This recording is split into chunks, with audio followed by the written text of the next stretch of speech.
and to make sure that there is an investigation that is conducted in full. But what we do know is that a 37-year-old woman is dead and that she was shot by ICE. We've dreaded this moment since the early stages of this ICE presence in Minneapolis. Not only is this a concern that we've had internally, we've been talking about it. They are not here to cause safety in this city. What they are doing is not to provide safety in America. What they are doing is causing chaos and distrust. They're ripping families apart. They're sowing chaos on our streets. And in this case, quite literally killing people. So they are already trying to spin this as an action of self-defense. Having seen the video of myself, I want to tell everybody directly, that is bullshit. This was an agent recklessly using power that resulted in somebody dying, getting killed. As soon as it happened and we learned of the incident, we had several priorities. The first, of course, was to get the victim to the hospital and to get care as soon as possible. To the family, I'm so deeply sorry. There's nothing that I can say right now that's going to make you or your relatives or the friends of the victim feel any better. There were, I believe, 2 Minneapolis police officers that responded and were in the ambulance on the way to the hospital. The second was to get ICE off of the scene. There were dozens, if not hundreds, of ICE and federal officers that were there at the time. Having them there was only causing more chaos. Having them there was only making a difficult situation even more problematic, and one that, yes, they created themselves. There's little I can say, again, that'll make this situation better, but I do have a message for our community, for our city, and I have a message for ICE. To ICE, get the fuck out of Minneapolis. We do not want you here. Your stated reason for being in this city is to create some kind of safety, and you are doing exactly the opposite. People are being hurt. Families are being ripped apart. Long-term Minneapolis residents that have contributed so greatly to our city, to our culture, to our economy are being terrorized, and now somebody is dead. That's on you. And it's also on you to leave. It's on you to make sure that further damage, further loss of life and injury is not done. We're going to be working towards justice as quickly as we possibly can right now, and justice is what we've all got to get. Next, a message to our community. Look, we all know that the agenda of this Trump administration is to create chaos. Let us respond right now with our best versions of self. This is a moment where all of us in Minneapolis and beyond, we can rise to the occasion. We can show them who we are. We can show them the kind of courage, bravery, love, and compassion that makes Minneapolis, Minneapolis, and that makes America, America. We are better than a bunch of ICE agents being deployed to cities around the country and ripping apart families and communities. We're better than that. And so we are going to meet that hate with love. We are going to meet that despair with hope. We are going to meet that injustice with constitutional justice ourselves. And we're going to make sure that in this very difficult moment, we do not take the bait that these ICE agents are trying to create and that the federal government, to be clear, wants. They want us to respond in a way that creates a military occupation in our city. They want an excuse to come in and show the kind of force that will create more chaos and more despair. Let's not let them. Let's rise to this occasion. Let's show them something far more beautiful than the kind of division that they're trying to stoke. Let's show them unity of purpose, of love, and the courage of our conviction. Our conviction, to be clear, is rock solid, and it is for our neighbors, all of our neighbors. It's for people who have lived here for 80 years. It is for new immigrants who have made this city a better place. That's the kind of love that we're going to show up with right now. If you're angry, I get it. I am too. If you're feeling that kind of despair, it's understandable. Let's show them who we can be. Let's show up with peace. To march, to protest, to hug one another, to love all the way with peace. Do not give them what they want.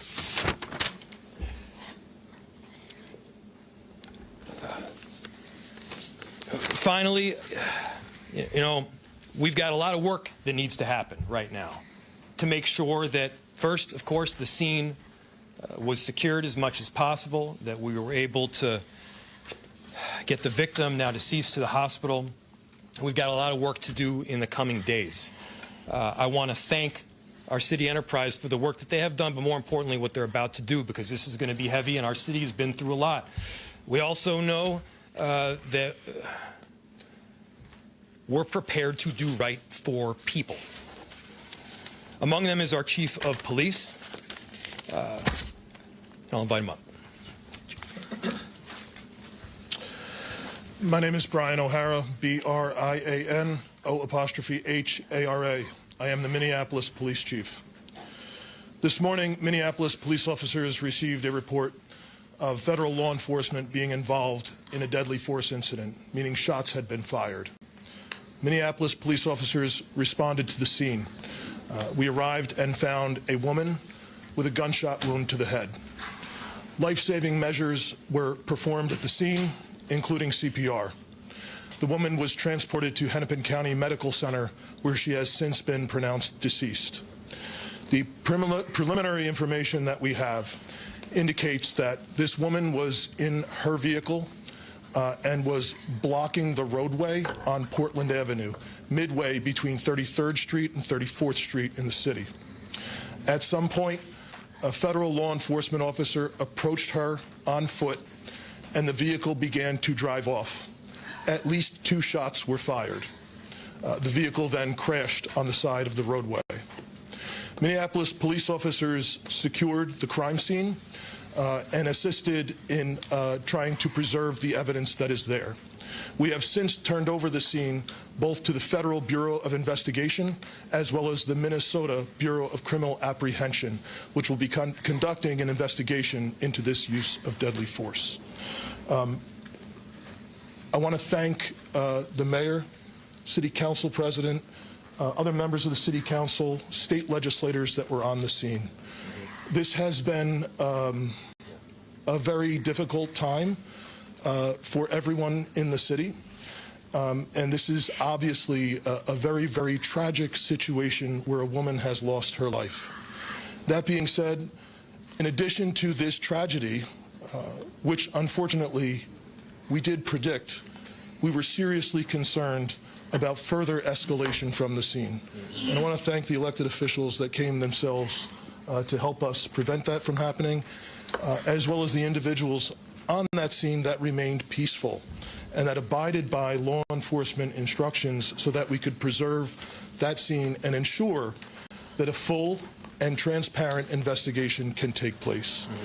That being said, I just echo the mayor's comments that we ask that the community continue to call for peace. We understand people are going to be upset about what happened, and people are going to want to exercise their First Amendment rights. But please do so safely and lawfully to ensure that we do not have any further tragedy in this city or destruction. Thank you.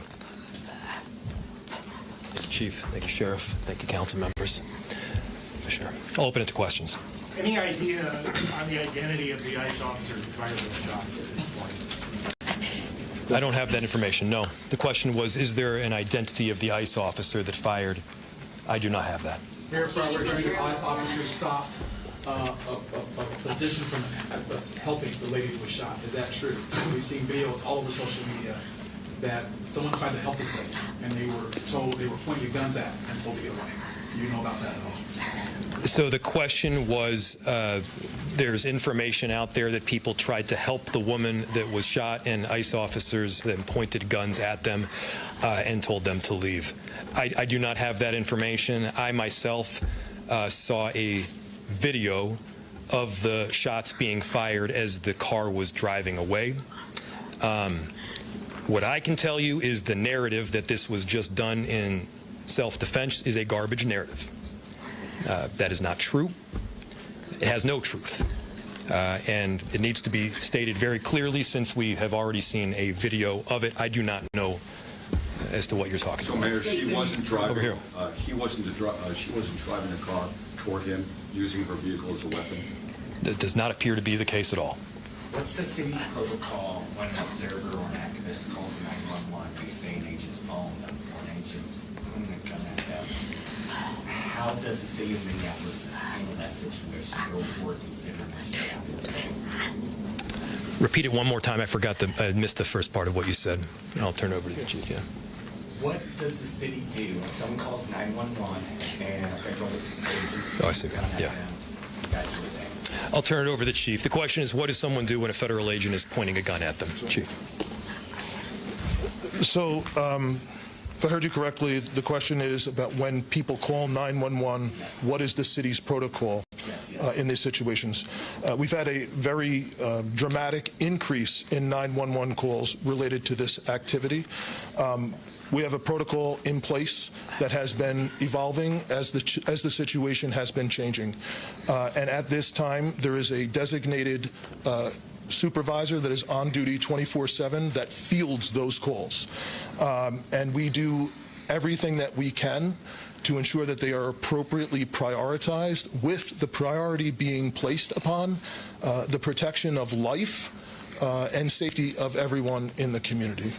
Can you tell us any more about the woman who was fatally shot? Was she there as a legal observer, protester, bystander? What do you know that you could share? So the question was, what can I share about the deceased? There is nothing to indicate that this woman was the target of any law enforcement investigation or activity. This woman was in her car, and it appears then blocking the street because of the presence of federal law enforcement, which is obviously something that has been happening not just in Minneapolis, but around the country. She appears to be a middle-aged white woman. Chief, just about a month ago, you said these unplanned and questionable tactics by federal agents would result in someone being killed at a press conference right here. Do you consider today's tactics in line with that, or do you just have a generic response to the fact that somebody is now dead? The question is that I had previously made several statements about being concerned about the tactics being employed. I am obviously very concerned that I have been told that a woman who was sitting in her car blocking the street and not the target of any enforcement activity is now deceased.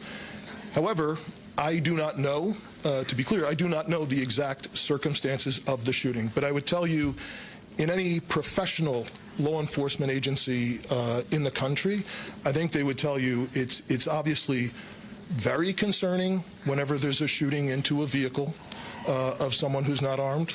But it also is something that is possible. At times, it is justified. But it is very concerning, and it's something that most law enforcement agencies in the country train very intensely to try and minimize the risk that law enforcement officers get placed into a situation that the need for deadly force would be necessary. Has there been any indication that I didn't hear the question, I'm sorry. Has there been any indication of the need to shoot into the vehicle? The question was any indication about the need. I guess getting back to the justification of this, I have not seen any information other than what I have Was she communicated. alone in the car? Were there children in the car with her? The question was if she was alone in the car. I know that I got there shortly after this call came in. I did not see anyone else with her while I was on the scene. However, I've since been told by our officers that have been with her the entire time that a spouse has arrived at the hospital. Mayor, just curious if you're thinking about contacting federal authorities to register your concerns about this, personally making phone calls, et cetera. Yes, we've been on the phone all morning. As soon as we learned about this, again, there were a series of priorities that we needed to go through. The first, of course, is to keep people safe and to help the victim in any way that we could. The second was to get ICE off of the scene. There was the notion that ICE agents would be necessary to create a perimeter around the scene itself. They themselves were creating the kind of dysfunction and chaos that they claimed to be trying to help with. And so the message that we delivered very clearly was to make them leave. Now, beyond leaving the scene, they should also leave our city and our state. You know, we do work, our chief does work, our sheriff does work every single day to keep people safe in our city and in our state. And crime is dramatically down. Crime is down. It continues to trend down. They are doing the hard work of investigating, of arresting perpetrators of violent crime. What this federal administration is doing right now is not about creating safety. Do not let them tell you that what they are doing is about creating safety. It is not. It is having the opposite impact. We need to be clear-eyed about the work that is moving forward, and they need to leave Minneapolis. We have time for one or two more questions. Mayor, you may know this with your legal background. If a shooting is found to not be justified, does the city have any legal, or the state rather, have any legal recourse to bring charges against this ICE agent, given that this person is a federal agent, if the feds don't? So obviously, and I have to always lead with this caveat because it is true, an investigation still does need to be conducted.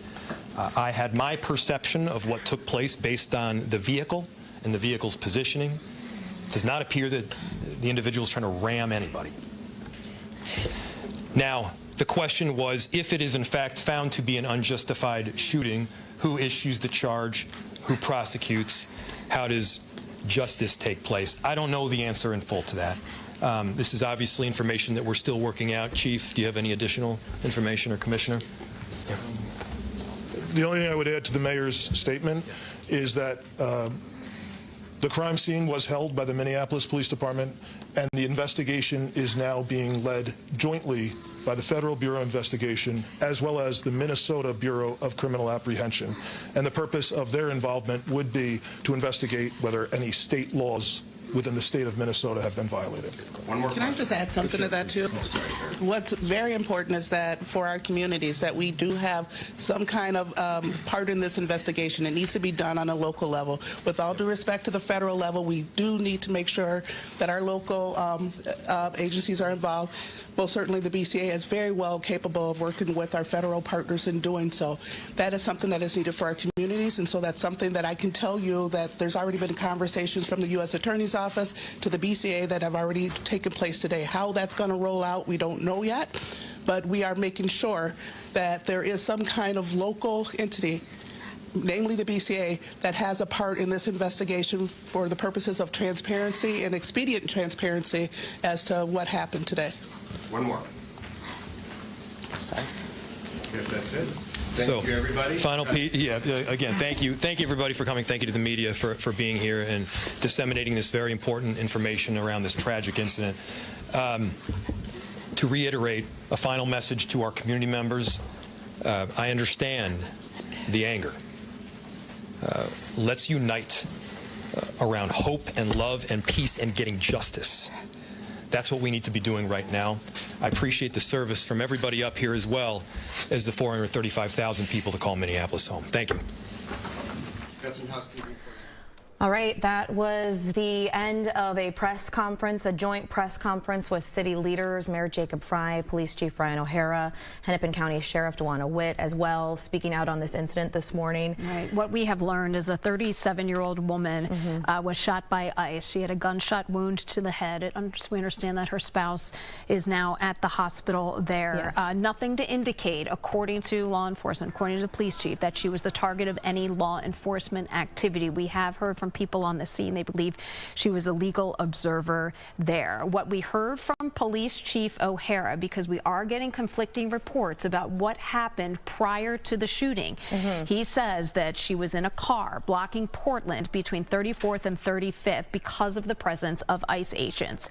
They said the law enforcement officer, the ICE agent, approached her on foot and the vehicle began to drive off. 2 shots were fired. Then the car crashed. He says he doesn't know the details of the shooting, but he did give that information out there. This is now all being turned over to the FBI and to the BCA. And like you said, Heather, I mean, we're hearing a bit of conflicting reports between, you know, what ICE was telling us this morning and now what we're hearing from city officials. And we know that Homeland Department Secretary Kristi Noem spoke out on this just earlier this morning, and we do have some sound from her. Let's take a listen to that. The act like we saw today of using a vehicle to try to kill an officer and his colleagues and the other people around him is something that every politician, every elected official, everyone in this country should be able to rally around and say that it is wrong. And that sanctuary cities and sanctuary states that protect individuals who do that should no longer be allowed. Again, that is Secretary of Homeland Security Kristi Noem speaking at a TSA press conference earlier this morning. In a statement from ICE, they had said that the woman who was shot and killed was using her vehicle, weaponizing her vehicle. Now, it is important to point out that Mayor Jacob Frey, in this press conference, he said he had seen video of the shooting, and he called that narrative coming from ICE, coming from the Department of Homeland Security, he called it garbage. He said he actually used words. Yes, he actually used an expletive earlier describing that. You could tell that he was very angry. He said the narrative that this was done in self-defense is a garbage narrative, that is not the truth. And he says it does not appear to be the case at all that she was using her car as a weapon. We have heard that also from people who were on the scene there. We ourselves have obtained some of this video too. Barrett and I haven't seen it quite yet, but we have talked with people who have seen it, including the mayor of Minneapolis, who we just heard from a few minutes ago. But I do have a message for our community, for our city, and I have a message for ICE. To ICE, get the f out of Minneapolis.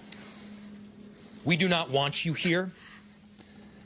Your stated reason for being in this city is to create some kind of safety, and you are doing exactly the opposite. People are being hurt. Families are being ripped apart. Long-term Minneapolis residents that have contributed so greatly to our city, to our culture, to our economy are being terrorized, and now somebody is dead. That's on you.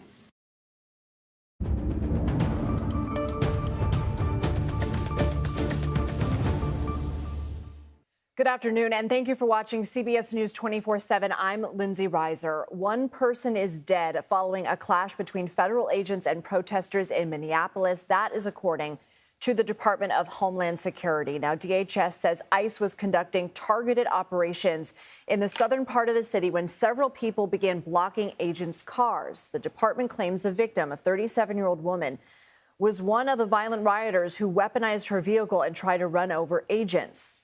According to the Minneapolis police chief, she was in her vehicle, blocking the roadway. Federal law enforcement approached her on foot. She began to drive off. At least 2 shots were fired, and the vehicle then crashed. The mayor of Minneapolis says that she suffered a gunshot wound to her head and was pronounced dead at the hospital. And he disputes that she used her vehicle as a weapon and said, quote, the narrative that this was done in self-defense is a garbage narrative. He also said, ICE, get the bleep out of Minneapolis. DHS Assistant Secretary for Public Affairs says the ICE agent, fearing for his life, shot and killed the alleged perpetrator. Mayor Frey of Minneapolis says he does not have the identity of the agent at this time and says an investigation will need to be done when asked whether the state will be able to file any charges. The death comes amid an influx of 2,000 law enforcement members into the Twin Cities metro area. The city's mayor is calling, as I mentioned, for those agents to leave and saying that they are trying to solve a problem they created themselves and causing chaos and distrust. CBS News correspondent Chanel Call is following this for us. Chanel, there is a plethora of video on social media, of course. We as a news organization are going through that and seeing what we can verify. We don't know exactly which videos Mayor Frey saw, which leads him to say that this was not self-defense. But what can you tell us about the videos you're seeing? Yeah, there is a lot of video showing up on social media, Lindsay, and some of it is purporting to show the moment that those shots rang out in that South Minneapolis neighborhood. Again, we are working to confirm and to verify that video before we can share it with you. But I do have two new videos that have been verified from our CBS News teams that I can show with you right now that show the aftermath of that shooting. So take a look at this. You can see that there were ICE agents sort of lining the snowy street, and then you see them kind of pulling out this person from the car. They seem to be then performing CPR on this person. Of course, you know, the camera is going back and forth. You can imagine this was quite a chaotic scene. But at the end of these videos, two things are true. You see them carrying this person away on their hands and feet. We also heard from a witness on the scene, Lindsay. I want to play for you part of that interview. Take a listen. They were not allowing EMS to come with in timely manner. They were DHS and them. They were blocking the roads and not letting EMS come with like time and like the ambulance. They just kept the roads blocked for a very long time to the point the body had to like literally get carried out the way it did. Now, as for what happened in the moments that led up to this shooting, that's still what we're working to determine and to verify right now. But we did get a couple of different accounts of what happened. So let's start with what DHS is saying unfolded here in Minneapolis today. I'll share my screen with you so you can see this, and I'll read you part of this social media post, Lindsay. It says, ICE officers in Minneapolis were conducting targeted operations when riders began blocking ICE officers, and one of these violent riders weaponized her vehicle, they say, attempting to run over our law enforcement officers in an attempt to kill them. It goes on to say that this is characterized by DHS as an act of domestic terrorism. An ICE officer, fearing for his life, the lives of his fellow law enforcement and safety of the public, fired defensive shots. So a couple of key things coming out of here. We know there were multiple shots. That is what DHS is confirming. And then later on in this statement, they also say the alleged perpetrator was hit and is deceased, also adding that the ICE officers who were hurt, they say, are expected to make full recoveries. Now, I was talking to you about how we're getting varied accounts of exactly what happened because we also just moments ago, Lindsay, heard from the city's mayor, we heard from local law enforcement, and they have a very different account of what happened. In fact, local law enforcement just moments ago said it doesn't appear that the person, quote, rammed anyone. The mayor, Lindsay, even calling the narrative that this was done in self-defense, quote, a garbage narrative. And also, we're learning a little bit more about the woman. As I mentioned, she's 37. Senator Smith says that she's an American citizen. And we also did learn in that press conference that they say that she was not a target of one of those ICE raids. I'm trying to find the exact quote that they used here. Yeah, I think we're still trying to determine exactly what she was doing in the country and her nationality, all of that. But I can tell you that her neighbors did come out in the moments following that shooting. Obviously, they were there. They heard those loud bangs, and that is what created those clashes between police and protesters. There was a large group that gathered on this very residential and snowy street. And Lindsay, that's really when the chaos began. And then eventually that is what led to tear gas or those chemical irritants being used by police and law enforcement there to try to disperse people who'd gathered in reaction to that shooting. All right, Chanel, stay with us in case we need to go back to you. Thank you so much. Homeland Security correspondent Nicole Skenga joins us now from Minneapolis. And Nicole, you are in the region. You're based in Washington, D.C., but you're there because you went on a ride along with DHS. You had an exclusive interview with DHS Secretary Noem. What can you tell us from what you've been hearing from witnesses? Well, we just spoke to a witness who was literally on the street, catty corner to where this all played out. She had been filming, and she told us that she saw an enormous presence of ICE vehicles. They were unmarked cars. She described what you can see in the video that is circulated of the incident, that red SUV sort of backing up, looking like it might have been parking, agents approaching.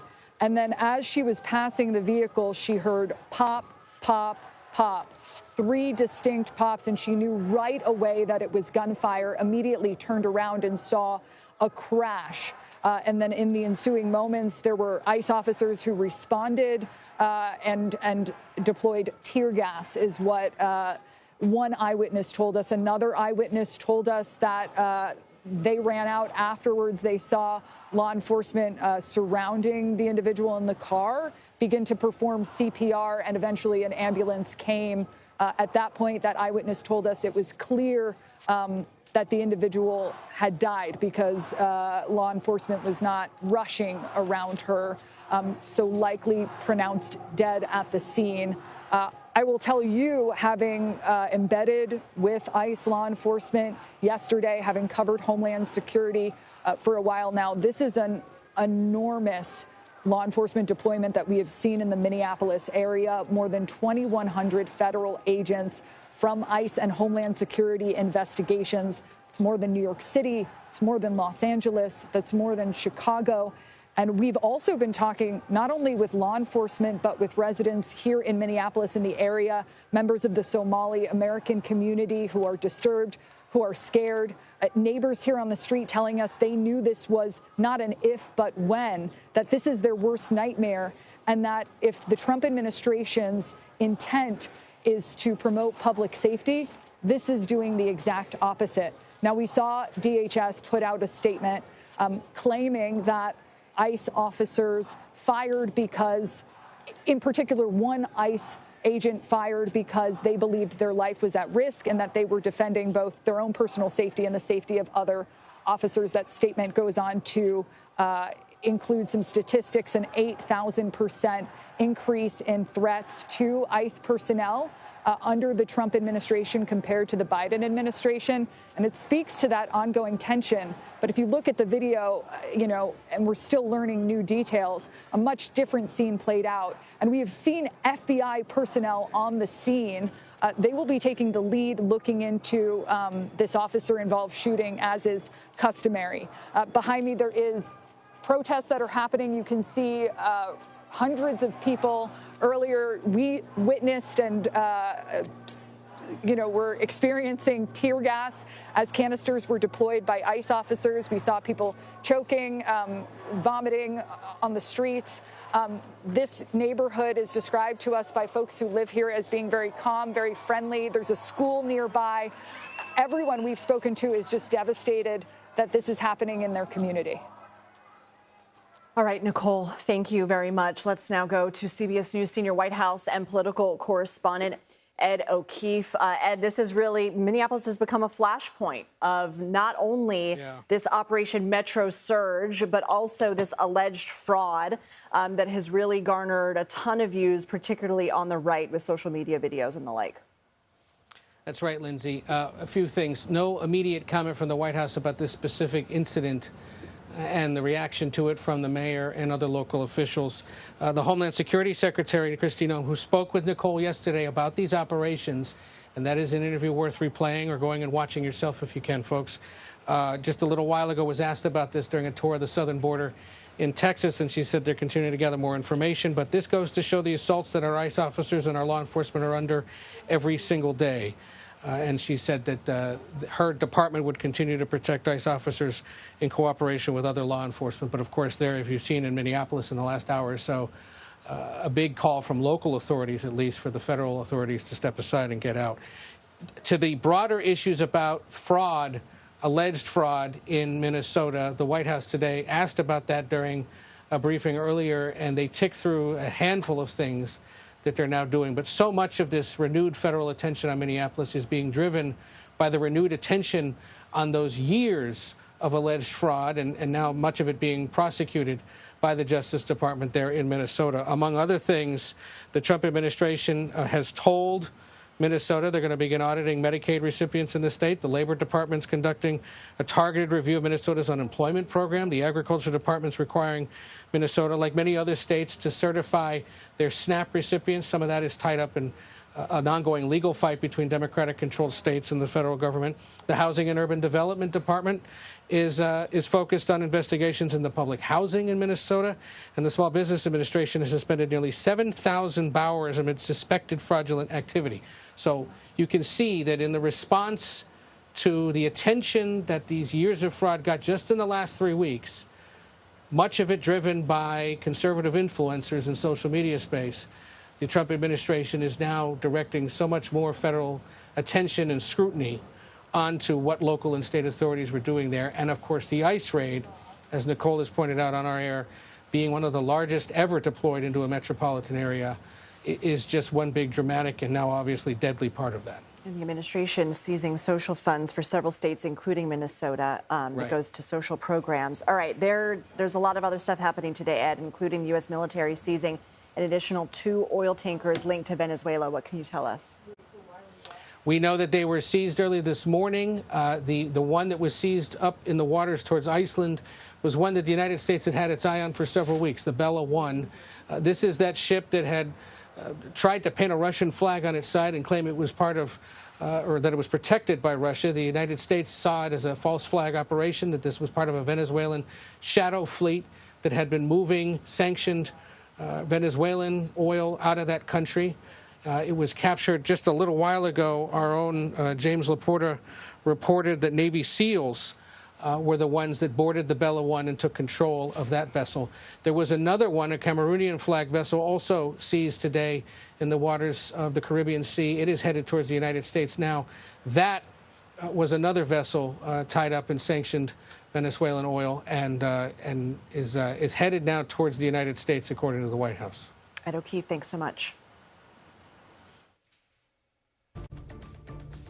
Still to come, major developments from Los Angeles as Nick Reiner returns to court in connection with the stabbing deaths of his parents, Robert and Michelle Reiner. Up next, we put the U.S. capture of Nicolas Maduro into historical perspective and explore what the past may be able to tell us about the future of U.S. foreign policy. You're watching CBS News 24/7.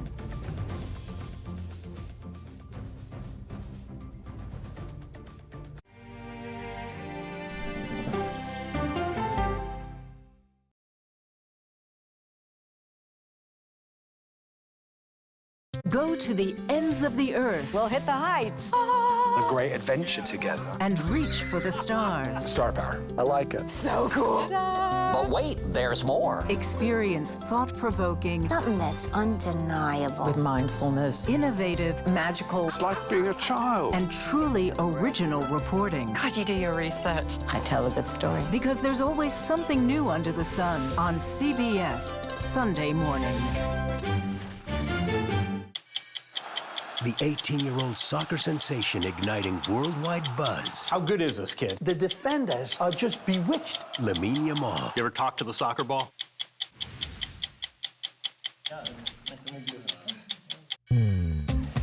I'm Major Garrett in Washington, inviting you to the Takeout. Politics, policy, people, and pop culture served up weeknights. What's on the menu? Plenty. The day's happenings with curiosity and formality and humor. It's serious discussion, but we do not take ourselves too seriously. Who was a better speaker, Mike Johnson or you? Oh, come on. Join me on the Takeout. Streaming right here on CBS News 24/7. You both had talked about going on Survivor together. Right.